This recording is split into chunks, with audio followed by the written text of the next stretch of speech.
lot of domestic work, stoves, water heaters, all wiring for cow sheds, everything on dairy farms. We do some industrial work, installing air conditioning, and we've got into data cabling lately because nobody seems to be doing it in this area. We run a heating business, which is all forms of heating, from gas-fired ducted central heating, flame effect fires, and gas water heating, as well as wood fires.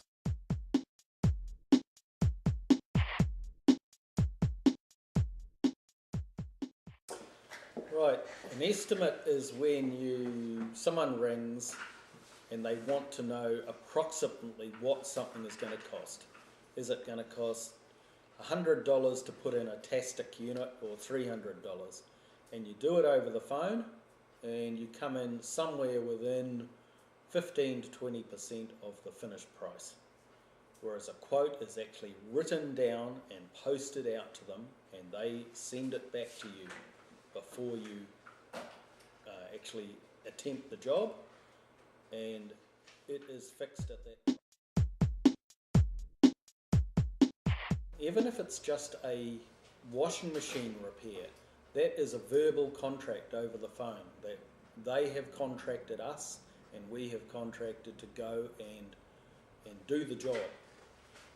Sometimes they don't require a price because it's maintenance.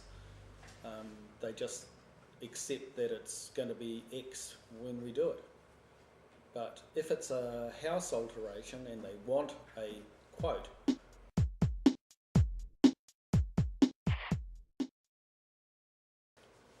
there's two ways of doing quotes. We can do it by a measure, which is we get a plan and we measure it all up and we work out what materials we require. If it's a standard type operation like a Lockwood house or a Genian or a Golden Home, we have a unit rates, which we just go down a list and we tick that we're using 6 of these, 5 of these, 7 of these. And then I worked out a schedule over the years on what it's going to cost per unit to put in a power point, to put in a light, to put in a stove. And then we just tick our schedule and come up with a figure at the bottom of it.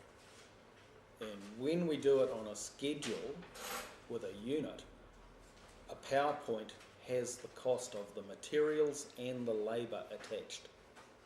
Does that include the sub-circuit wiring? All the wiring that goes with it. Like with a light fitting, we've got 2 rates for a light. One is number 1 rate, which goes from the switchboard to the light switch and then to the first light. And then every subsequent light after that has got a cheaper rate. Trying to break it down so they can see where the materials are as separate from the installation, but don't get too detailed, because the last thing you want is someone to start picking up the fact that you've allowed for some sort of switching component which they know the price of because they've just walked through Bunnings. You don't want them to start itemising things.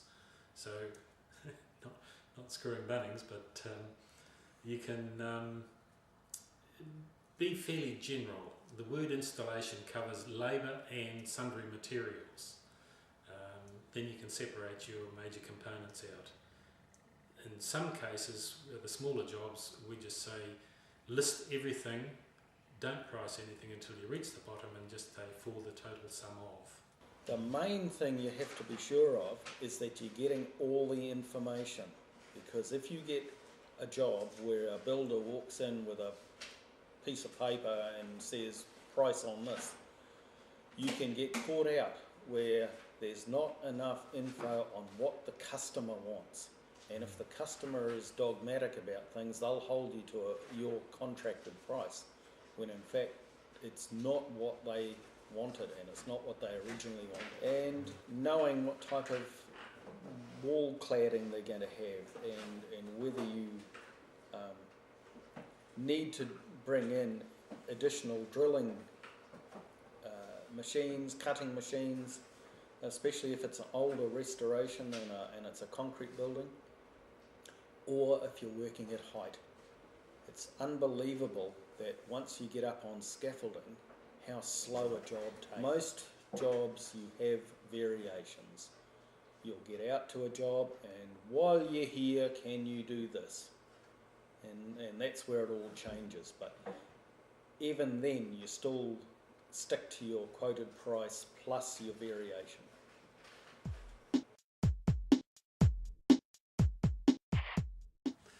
In today's age, we're into computers. The best thing for your quote forms are to be on a spreadsheet. You can do your standard quote form, all preset. You can use your quote as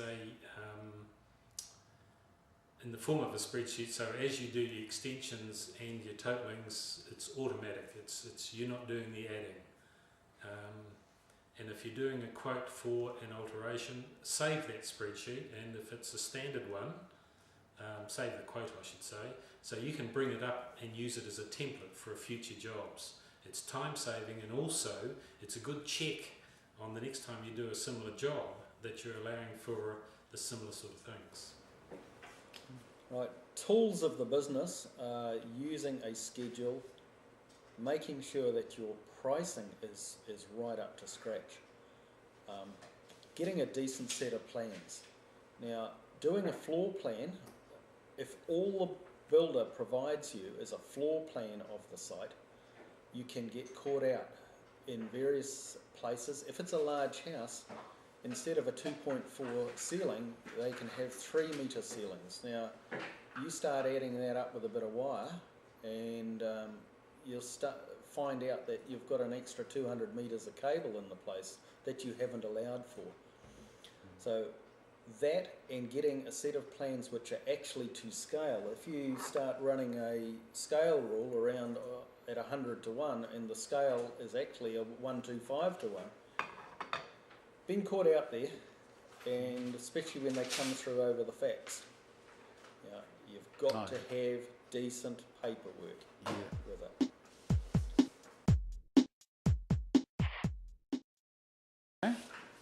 So, what do you consider to be a good success rate if you're quoting for lots of jobs? We have consistently, over the past 25 years, worked on 75% of anything that comes in, of getting 75%. If we're getting more than that, we realise that we need to look at our prices again, and we're too low. And if we're missing out, we must be too high.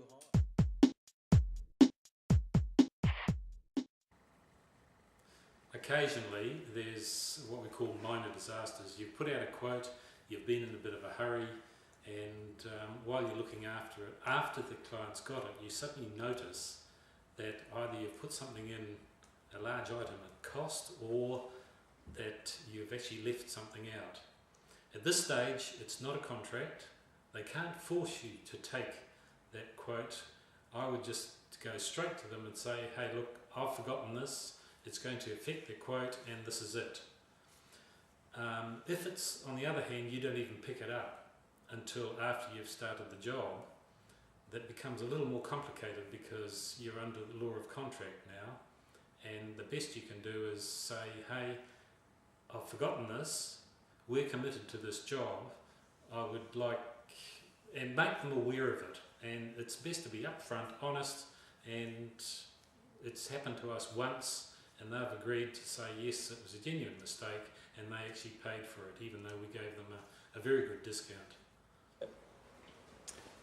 Yeah, we've had instances where we have done the electrical work and not got paid because the plumber hasn't finished the job or the painter hasn't finished the job.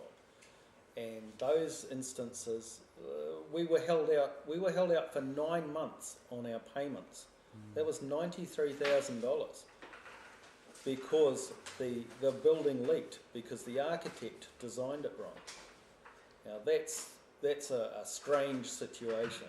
It's using you as a bank, really, isn't it? Yep. And the particular firm that we were dealing with at the time are known for this, and we don't deal with them anymore because of that. Even though they offer us some lucrative looking jobs, we know that the people who have got the job have come unstuck. Yeah.